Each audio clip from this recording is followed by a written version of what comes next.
apabila kerajaan membolehkan rakyat mendulang emas. Adakah ini cadangan yang bagus? Adakah ini cadangan yang bagus? Kenapa mereka bagi rakyat biasa dan bukan syarikat-syarikat besar untuk mendulang emas? Kenapa? Kalau kita lihat syarikat ada 3 kelebihan lah. Nombor 1, syarikat besar mereka ada modal. Apabila mereka ada modal, mereka boleh beli mesin-mesin yang besar.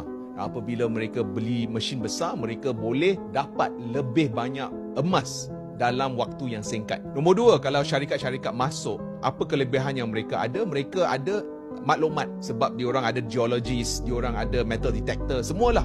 Dan diorang tahu di mana untuk melumbung emas. Tetapi, kenapa kerajaan bagi orang biasa sahaja? Kenapa? Antara sebabnya adalah kalau rakyat tiba-tiba dapat tingkatkan pendapatan masing-masing, ini membolehkan mereka belanja lebih banyak duit. Dan apabila mereka boleh belanja lebih banyak duit, seperti pergi ke restoran lah, boleh beli kereta lah, apabila ini berlaku, lebih banyak wang akan berkitar dalam ekonomi. Dan apabila lebih banyak wang berkitar dalam ekonomi, ini membolehkan ekonomi untuk negeri meningkat.